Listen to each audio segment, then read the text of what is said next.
Hello દોસ્તો, કેમ છો બધા? આશા રાખું છું કે મજામાં હશો. આજે આપણે આવી ગયા છે ઇસ્કોન મંદિરની બાજુમાં સ્થિત રામમઢીમાં, જે સુરતના જહાંગીરપુરા વિસ્તારમાં આવેલું છે. આ તમે જોઈ શકો છો રામમઢીનો પ્રવેશ દ્વાર, જે કેટલો મહાન અને વિશાળ છે તમે જોઈ શકો છો. અને અંદર ઘણા બધા નાના નાના મંદિરો તમને દેખાઈ રહ્યા હશે. જો તમે આ નાના નાના મંદિરોને અને બાજુમાં જ એક્ઝેક્ટ એક મસ્ત પ્રસાદી લેવા માટેની દુકાનો છે. આ તમે જોઈ શકો છો. સૌ પ્રથમ આપણને ગણપતિ દાદાના દર્શન થઈ ગયા છે. હવે આપણે ગેબી હનુમાનજી મહારાજના દર્શન કરીએ છીએ. તમે જોઈ શકો છો કેટલી સુંદર પ્રતિમા છે. સિંદૂર અને તેલ ચડેલું છે, જોઈને અલગ જ આનંદ મળે છે. હવે આપણે થોડાક આગળ વધીએ. આગળ એક સુંદર જલારામ બાપાની પ્રતિમા છે. તમે જોઈ શકો છો કેટલી સુંદર જલારામ બાપાની પ્રતિમા છે. બાજુમાં શ્રી રામ, લક્ષ્મણ, જાનકી અને હનુમાનજીની પ્રતિમા છે. અને એની બીજી સાઈડ રાધા અને કૃષ્ણની પ્રતિમા છે. અને છબીમાં વીરબાઈ માં અને જલારામ બાપા બંનેની પ્રતિમા છે. તમે જોઈ શકો છો કેટલું સુંદર નાના નાના મંદિરો છે, જેની અંદર નાની નાની પ્રતિમા છે. આ છે શ્રી વિષ્ણુ ભગવાન અને લક્ષ્મી માતા.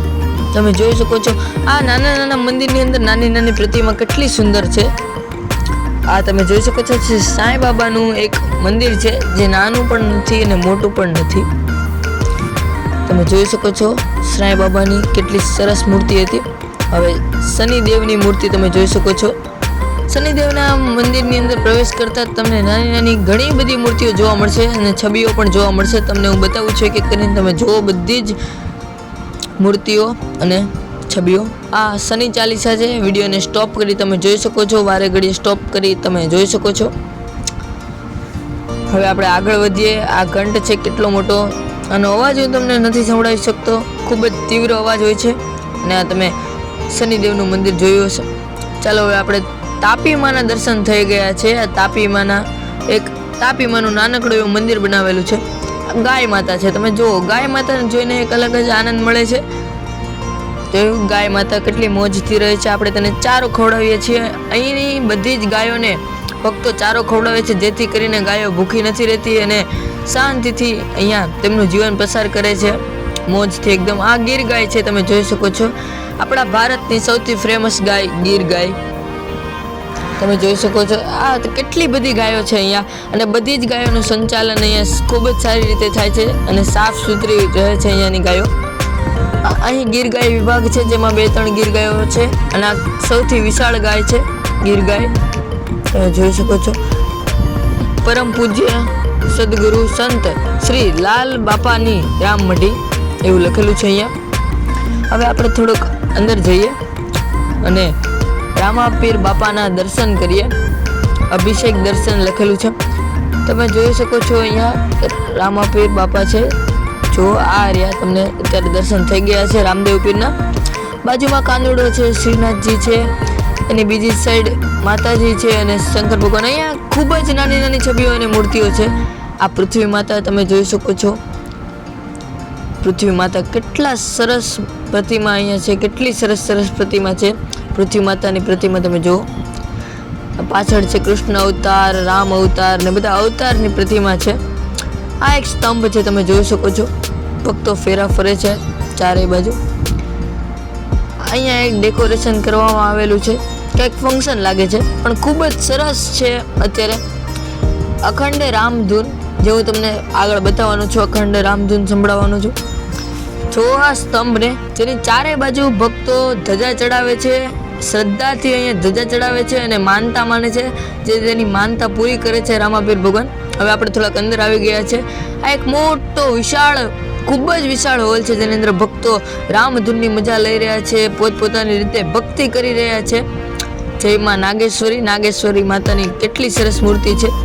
મોદીજી અને મૂળદાસ બાપુની પણ એક છબી છે. એક આસન છે, મોરારી બાપુ છે. હવે અખંડ ધૂન તમે સાંભળો. હવે હું તમને એક અખંડ ધૂન સંભળાવવાનો છું.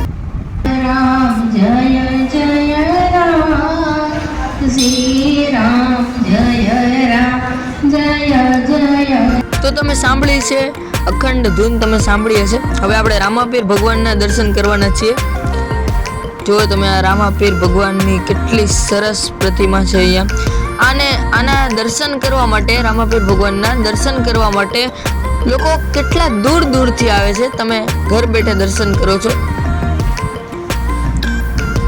લાઈક, સબસ્ક્રાઇબ અને શેર કરી દેજો. શ્રી દત્તાત્રેય ભગવાનની કેટલી સરસ અને નાની પ્રતિમા છે. આજુબાજુ ઘણી બધી પ્રતિમા અને છબીઓ છે. તમે જોઈ શકો છો દુર્ગા માતાની છબી, વાલ્મીકી ગુરુની છબી. અહીંયા ખૂબ જ નાની મોટી ઘણી બધી છબીઓ છે. જોવામાં તમને કલાક હોઈ જાય. આખી રામમઢીની છબીઓ તમે એક્સપ્લોર કરવા જાઓ તો. શ્રી ગેબી ચરણ પાદુકા છે. આ તમે જો બાજુમાં શ્રીનાથજી ભગવાનની છબી છે, મૂળદાસ બાપુની છબી છે. આ સાઈડ રામાપીર ભગવાનની છબી છે અને રામ ભગવાનની પણ છબી છે, કાનુડો પણ છે. અહીંયા એટલું બધું છે, તમને કલાક તો આરામથી થઈ જાય.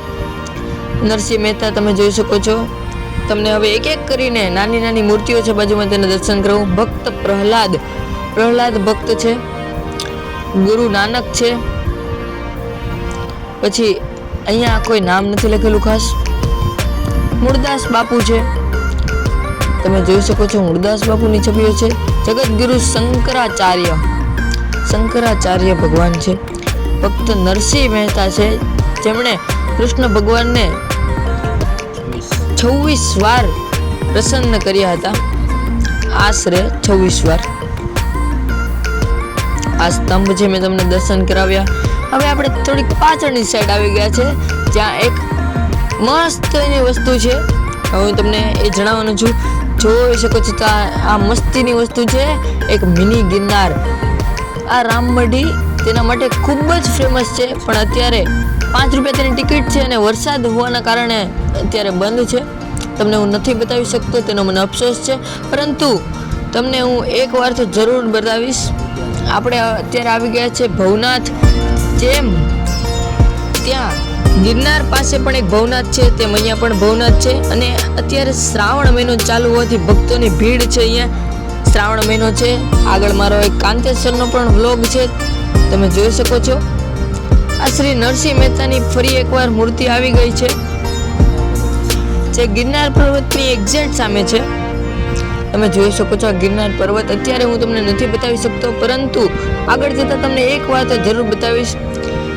આ કયો કુંડ છે ફટાફટ તમે ગેસ્ટ કરો, હું તમને હમણાં જ જણાવવાનું છું. એની અંદર કાચબા તરી રહ્યા છે અને કેટલા મસ્તીના કાચબા એન્જોય કરી રહ્યા છે. આ છે શ્રી રેવતી કુંડ. કેટલા સાચા હતા કોમેન્ટ કરજો. ચાલો, અહીંયા એક વિદ્યાલય છે બાળકોને ભણવા માટે. આ છે નાગેશ્વર મહાદેવ. તમે જોઈ શકો છો નાગેશ્વર મહાદેવ. શ્રાવણ મહિનો છે, જેથી કરીને ભક્તોની બહુ જ ભીડ છે અત્યારે. હું તમને તો પણ દર્શન કરાવું છું. તમે શાંતિથી દર્શન કરો શ્રી નાગેશ્વર ભગવાનના.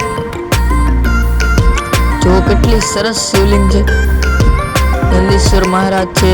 ગાયોનો વ્યૂ જુઓ. અરે વાહ, અહીંયા આવીને એક અલગ જ આનંદ છે. અને રામમઢીની બાજુમાં એક ઓવારો પણ છે, તમને ખબર છે? જો અહીંયા તાપી નદીનો કિનારો, અને શું જન્નત ફીલ થાય છે તમે જુઓ. અહીંયા જોઈ શકો છો તમે તાપી કિનારે આપણે આવી ગયા છે. અહીંયા એક મેળા જેવો દ્રશ્ય છે. અહીંયા માણસો તમે જોઈ શકો છો, કેટલા માણસો છે, ભક્તો છે બધા. અને અહીંયા ઘણી બધી ચાટવાળા અને ખીચું ને એવું બધા સ્ટોલ છે, જેની અંદર કોઈને પણ ભૂખ લાગી હોય તો તે અહીંયાથી લઈને ખાઈ શકે છે. અને અહીંયા બધા કેમ્પિંગ કરે છે, એટલે કે બધા ચટાઈ લઈને આવે છે ને મોજથી અહીંયા તાપી કિનારે બધા ખાય છે. આ કાવડિયા આવી ગયા છે. શ્રાવણ મહિનો ચાલુ છે, ખબર છે ને બધાને? લાઈક અને સબસ્ક્રાઇબ કરી દેજો. કાવડિયા જોવો તમે, કાવડિયાને બધા કાવડિયા છે. અત્યારે બધા પાણી ભરીને ભોળાનાથને ચડાવે છે. આપણે તાપી નદીનું પાણી પવિત્ર કરે છે. તમે જોઈ શકો છો અહીંયા કાવડિયાની ભીડ થઈ ગઈ છે. આટલા બધા માણસો છે. આશા રાખું છું કે તમને આ વ્લોગ સારો લાગ્યો હશે. હવે લાઈક અને સબસ્ક્રાઇબ કરવાનું ભૂલતા નહીં. આવી જ રીતે લાઈક અને સબસ્ક્રાઇબ કરજો તો મારા આગળના વ્લોગ પણ તમને મળશે. તાપીનો વ્યૂ જુઓ તમે, તાપી નદીનો. અત્યારે છલ વહી રહી છે તાપી નદી. મળીએ છીએ નવા વ્લોગમાં મિત્રો. ત્યાં સુધી લાઈક અને સબસ્ક્રાઇબ કરજો, જેથી કરીને નવા વ્લોગમાં મળી શકીએ. Bye bye, take care.